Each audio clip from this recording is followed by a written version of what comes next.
Yeah. Okay. Okay. And now that we've seen the strange things that the human brain does, it's about time to have a conversation with a neuroscientist. Jerold Chun is a professor, senior vice president, and director of translational neuroscience at Sanford, Burnham, Prebys Medical Discovery Institute in La Jolla. There is a connection with Stanford. He received his PhD in neuroscience from Stanford University. He has conducted research in numerous prestigious venues at MIT, UC San Diego, Scripps Research Institute. I'm probably forgetting something. And now is going to talk about a topic that I found fascinating. I've been following it actually, maybe not 20 years, but for a while I've been following research in this field. And at the beginning, honestly, I wasn't sure if it was mumbo jumbo. And 20 years later, it's pretty obvious it's not mumbo jumbo. So all yours. I'll have questions for you for sure at the end. Okay, great. Let's see if I can get this working here.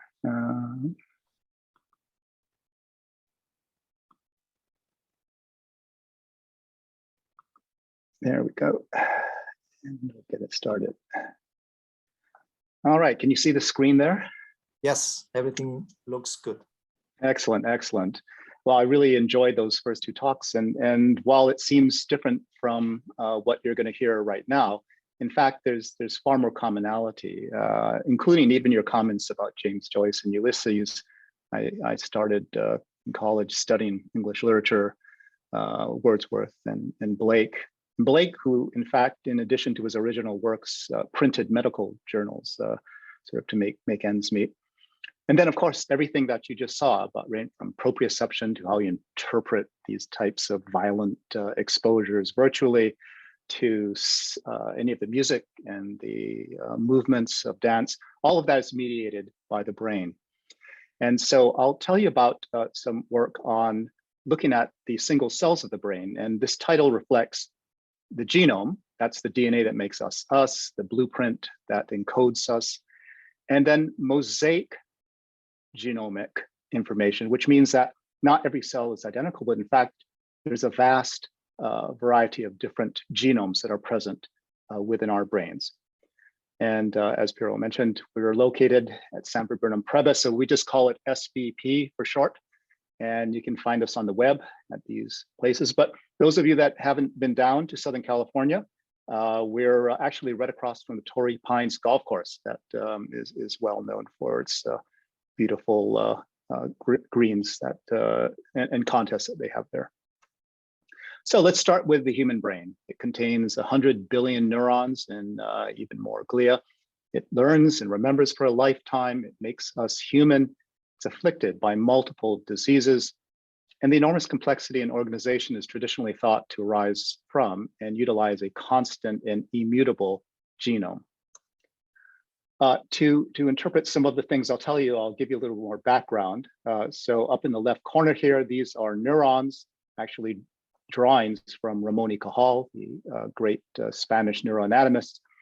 And these are those cells, and all of our cells share a stereotype organization of its DNA, as illustrated in this diagram, where the DNA is in the nucleus, and if you were to pull it out at different points in its life cycle of the cell, you'd see different packings or packaging of the DNA. So here's a chromosome, you can unravel it, and there's other levels of organization, and in a linear fashion, you could identify regions within the DNA that encodes genes. And the genes give rise to RNA, and RNA can then be translated to produce proteins. There's some additional information here that I'd like you to just hold in the back of your head. In order to look at the RNAs, one makes what's called a complementary DNA, or simply cDNA for short. And I'm going to come back to this concept later in the talk. If we look at even higher magnification, we see that the DNA is made up of the famous base pairs, and the ATGCs that are shown here are the basis of how we sequence DNA. So when you hear about sequencing studies, that's what they're actually measuring, these base pairs. And that's again, DNA sequence. So the DNA is packaged, and our genome is quite complex, even in a single cell. some 6.4 billion base pairs. And if you were to stretch that out, it'd be about 5 feet in length. And you can package them as the 46 chromosomes, which are basically the 23 chromosomes that are paired. So a bit more information. Here we're looking at the chromosome at the top. And if we were to look at a gene in greater detail, it turns out that that gene actually has 2 basic parts, something called an exon, something called an intron. The exon these are the coding sequences that when brought together actually provide information to produce a protein. The introns are much bigger and they don't code for proteins, but they have their own information intervening or in between the exons. Then a step to produce the RNA occurs. It's called transcription. It kind of produces a precursor RNA that then gets processed further by something called splicing. It just basically chops out these red portions and generates the mature mRNA. And once again, this mRNA can be sequenced by making a complementary DNA to look at its sequence. And then in real life, the mRNA will lead to translation to produce a protein. So with that in mind, let's take a look at some fundamentals of life, current views, molecular biology and neurobiology. And I'll give you 3 examples of that here. And you'd probably be taught this in school. Number 1, we have 2 copies of each gene, one from mom, one from dad. And many of you have seen these types of diagrams before. So here's dad, here's mom, here are the chromosomes. And in the child, you have a mix of it so that you have genes from your father and genes from your mom. So there's 2 copies, one from each of your parents. The second is a famous term called the central dogma of molecular biology, which is the transfer of information from DNA to RNA to protein. And that was coined by Watson and Crick. And here it is diagrammatically from Khan Academy, thanks to them. We go from DNA to transcription of RNA and then the translation into the proteins. So that was thought to be a one-way street. And I'm going to come back to that in just a bit. And then the third point is that all cells have the same DNA, the same genome. And again, this is what's still taught in many classes. Some of you might remember this old movie called Sleeper, and there was a character in it called the leader who was blown up. And then the idea was to clone him from just his nose. And those of you with good eyes can see the nose sitting there on that table. And so the basis of the idea is that the information in that nose or in those cells of his nose were enough to regenerate him. And even today, cloning from single cells is based on the basic notion that the same information is available in every cell. So if you clone it out, then you'll have exactly what you started from, that individual, for example. So here are those fundamentals. We have 2 copies of each gene. There's a central dogma that goes unidirectionally, DNA, RNA, protein. And then all cells have the same DNA or same genome. And what I'm going to tell you next is that the brain shows exceptions to these rules via genomic mosaicism. So what could mosaicism, where you have a myriad cells with distinct genomes, actually give you? What's the advantage of that? And so imagine that here's your brain, where every single cell, the 100 billion neurons and more non-neuronal cells, all have identical genomes. And imagine that this is a palette. Well, this is a single colored palette. And that means everything that makes you, that makes your brain function, that makes you remember, that allowed you to learn, that allowed you to love, all of these different aspects would have to be encoded sometime or some way after the DNA itself. That's a tall order, especially if one thinks about how does one actually store that information for, say, 100 years for someone who reaches that exalted age. By contrast, what if you had a palette, a true palette? And these are browns, of course, but you could have myriad other colors. If you had these individual palettes as individual cells, then you could start hooking things up in ways that could provide new information from cell to cell, from groups of cells to other groups of cells, and you could even change them over time. And what that might allow you to achieve are things that are not predictable from just thinking about hooking things up in a linear fashion, unanticipated features arising from genomic diversity. And we already heard from Piro about the Louvre. This is just a little tie-in to that. So one can ask, well, why haven't people really observed this in the earlier years? And I think the reason is that, and those of you who are artists and are, say, doing watercolor, you take a chunk of brain and grind it up and look at what's in there, and then you come to conclusions. And similarly, if you had paint that had a brown color, that paint could be made up of identical pigments, or it could be made up of myriad other colors, a rainbow that when mixed together forms that brown. And it turns out that it is this state. Our brains are composed of cells that each have a distinct color, a distinct genome. And moreover, not only does this pertain to individual cells, but also regions of brain. So there's some rhyme and reason to these genomic changes that are present in our brain. And this is genomic mosaicism, where DNA sequence varies in each cell and each brain region. So we return to this picture. And just to reiterate that genomic mosaicism alters DNA sequence of even a single cell. Some of you have heard of epigenetics. Epigenetics does not alter the sequence, it alters things on the nucleotides, things like doing methylation and so forth. So we're talking about something that actually changes the very blueprint of your genome. So it does so by changing that sequence, by adding or subtracting DNA, and it can do so at one or more of these different structural elements. So for example, you can gain and lose chromosomes, that's referred to as aneuploidy. There are regions for gains and losses in other parts of the genome. We refer to those as copy number variations. And then there are single nucleotide variations. There's some, you can think of them as SNPs. You've heard about single nucleotide polymorphisms. These are all reflective of changes at the single base pair region. And then once more, I want you to remember complementary DNA, that it's a copy of an RNA that allows us to sequence that RNA. So does this actually happen? And as Piro actually mentioned, yes, some over 20 years ago, we got the first inkling of this. And that is, we looked at chromosomes. And what's shown here, some neurons on the left, here's what we refer to as a chromosomal spread. And we painted them with different colors in effect. They're actually probes which have different spectral outputs that allow us to identify them. And this one has 3 chromosome 2s. Remember, there's just supposed to be 2. And here's 115 and 117. So we've lost a 15 and lost a 17 and gained a 2. So this type of evidence indicated that there was chromosomal aneuploidy and likely other types of copy number variation.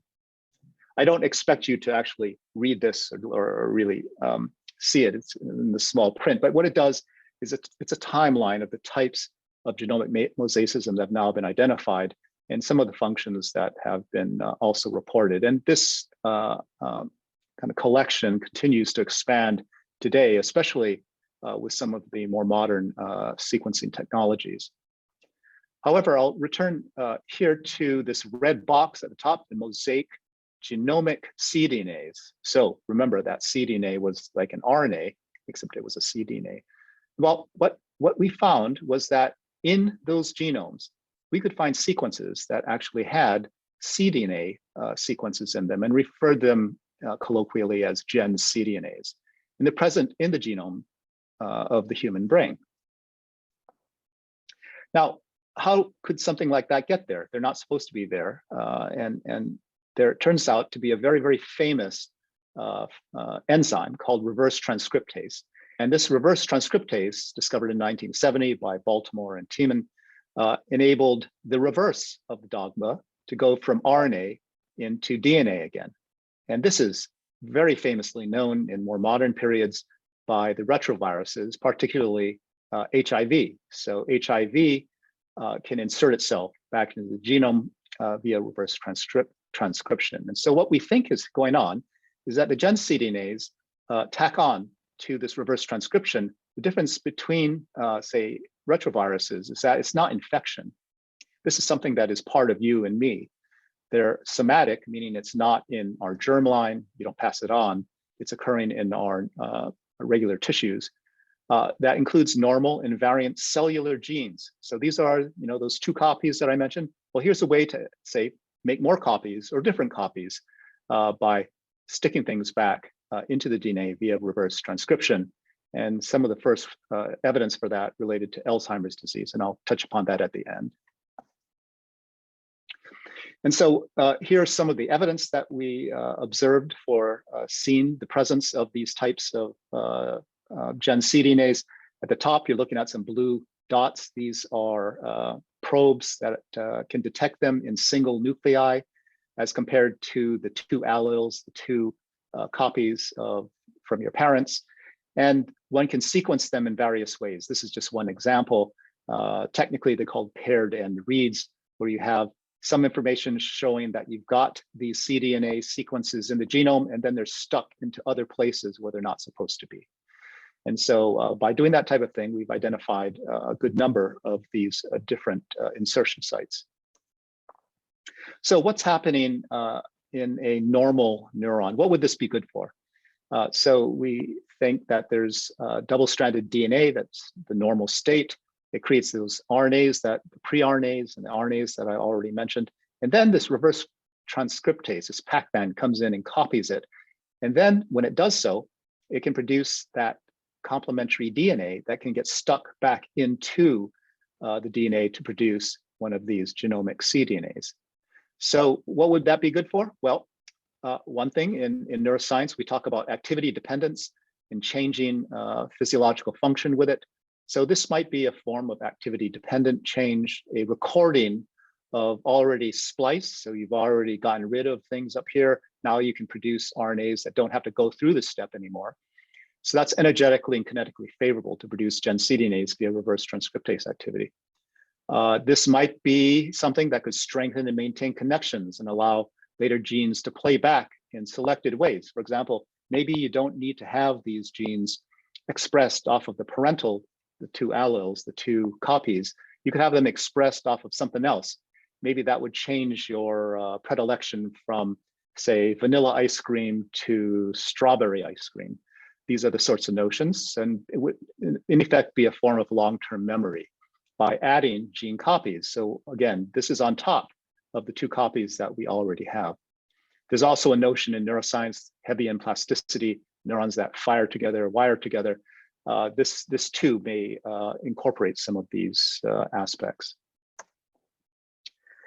Let me end in the last couple of slides looking at Alzheimer's disease. And as you know, it's the most common cause of dementia. Some 6 million people, 99% are sporadic, meaning that we don't know the cause. And 1%, however, are familial, and they involve 3 well-known genes. And familial forms mean that you can pass it on. The presenilins, which I won't talk about, but there's one called amyloid precursor protein. And if you have more copies of APP, as we call it, you will get Alzheimer's disease. And if you have certain mutations in it, you will get Alzheimer's disease. To this day, there are no proven disease-modifying therapies, despite many failed clinical trials.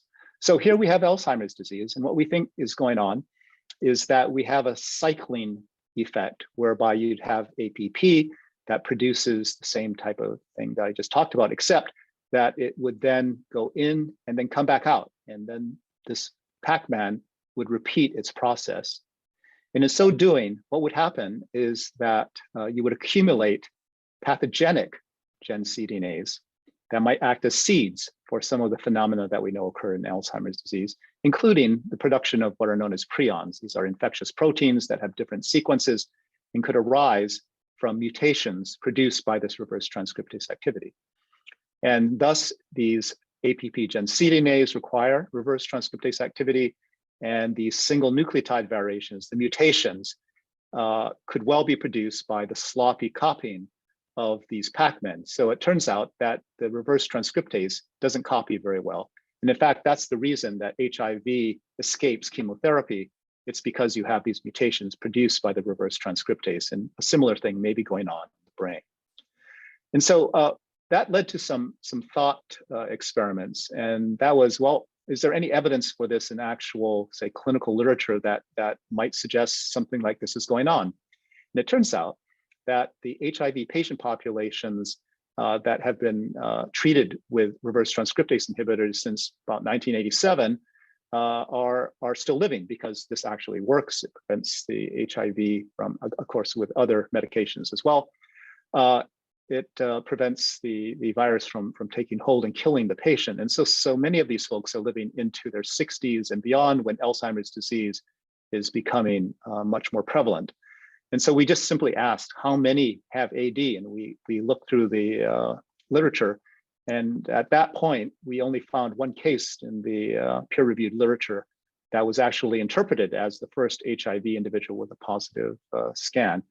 And so this does point to some type of signal. We don't, of course, understand it at this stage, but there seems to be some signal in reducing the RT activity that might be relevant to Alzheimer's disease and perhaps other diseases as well.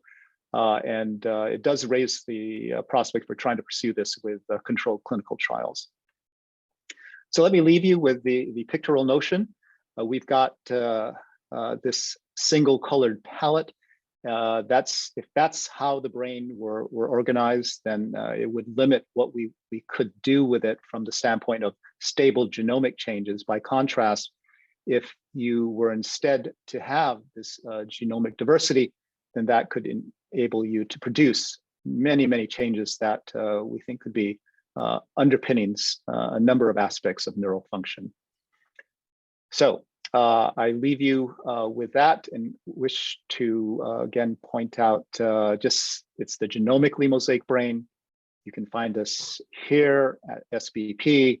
And I thank all the folks that have been or are currently in my lab in support from the Schaefer and Budney Foundation, and especially the NIH, and as well as the DoD. And be happy to take any questions. Yeah, I see you have some questions from the audience, but I come first. I organized this. I have the right to go first. So first of all, so this phenomenon only happens in the brain, but correct me if I'm wrong, but the brain, there's no border. There's no place where the brain ends. And the nervous system, in fact, spreads all over the body. So when you say it happens only on the brain, where's the border? How far have you noticed this phenomenon? Yeah, we actually think it extends to other parts of the nervous system, and probably extends to other cells as well. And that's because there is another type of element that is given the name. It's called a processed pseudogene. And that's this jargon, so I apologize for that. But that's the name of it. And these are cDNA sequences that are in our own genome. In fact, it probably involves over 10,000 different genes that are affected. And the thought is that during evolution, these processed pseudogenes entered for some reason. In fact, they seem to be evolutionarily more stable than even the genes themselves. What we may be observing is kind of an accelerated version of that happening at a somatic level, so that we don't have the same evolutionary pressures that limit the types of things that are seen in the genome.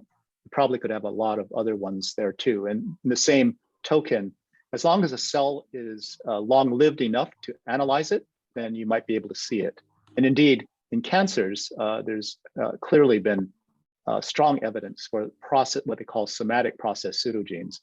And so we think these are actually quite closely related. Yeah, actually, one of my questions was whether there's any correlation with cancer. So is it just speculation, or you have some evidence that this could be the case? Oh, this is not our work. This is by a very famous geneticist at Johns Hopkins, Kazazian. And he's done a lot of work on Kazazian. He's done a lot of work on this, and unfortunately recently passed away, but documented the presence of these in distinct cancers. Now in cancers, it's quite easy to do sequencing, because what happens is a cell expands into a tumor, and that tumor is clonal, so that it's easy to see things. Our challenge is that when we have single cells, much more difficult to do the sequencing. How many variants we have? Is it literally every neuron is slightly different, or it's, I mean, out of those billions of neurons? Yeah, I think that based on all the evidence so far, that the difference affects probably every neuron, and in one way or another. That is, it might be gain and loss of chromosome, gain loss of bit of DNA, a change in the sequence with this what we call single nucleotide variation. So there's lots and lots of change that's occurring, and they mix and match as well. So all of that is likely present in individual neurons. And in fact, a priori, if you were thinking, does that make sense? Well, even the early studies at the turn of the 19th century, 20th century, there's Ramon y Cajal's drawings. So all those drawings that he had were ink drawings. They're all different, and he's commented as much that they are unique in a sense. And so maybe that type of change underpins the what's been seen by many investigators in terms of the morphology of neurons. Now there are similar morphologies, but they are non-identical. Mm-hmm. So there's no particular. So the various regions of the brain, you wouldn't say that one region is more affected by this phenomenon than another region? Oh, I think we can say that it is more affected by certain variations of the phenomenon. So for example, if we look at just what is DNA content. So in a normal setting, the DNA content would have been expected to be identical across all cells of the brain. That would be the sort of ground state. But in fact, when you look, you find that the brain can vary by hundreds of millions of base pairs. The neuronal populations can vary by hundreds of millions of base pairs, depending upon where you are. So in the cerebral cortex, you see these big shifts, and you hardly see the shifts in the cerebellum, another part of the brain. We referred to this as DNA content variation, and it's very easy to do. You simply run the individual nuclei, like I showed you in those pictures, look at their DNA content, and then you can see that they're different. So which region has this phenomenon more prominent? So the cortex definitely has it much more prominent. And maybe that's not so surprising because it's involved in higher function and plasticity, things of that sort. So doesn't mean the cerebellum doesn't use it in some other way, or it might use another form that we don't pick up by the DNA content. Can you click on the Q&A and read the questions yourself? The first one is a little technical for me. Okay, a question. Do people with glioblastoma, excuse me, glioblastoma have more genomic mosaics or more cDNA than the average brain? What drives the initiation of mosaics happening, and can they be repressed or activated by specific molecular mechanisms to cause aneuploidy? I think the short answer is it's not known. There have been studies looking at other cancers that have identified these what were also called somatic process pseudogenes. So they do exist. Are they drivers for that? That's less clear.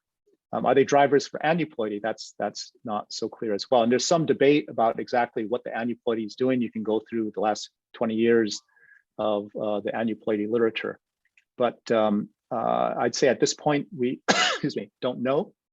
However, there is evidence for changes occurring in, say, progenitor cells that might potentially predispose someone to having a glioblastoma based on the lineages of the cells. So I think it's quite possible that some of that occurring earlier in life could then predispose someone for a glioblastoma.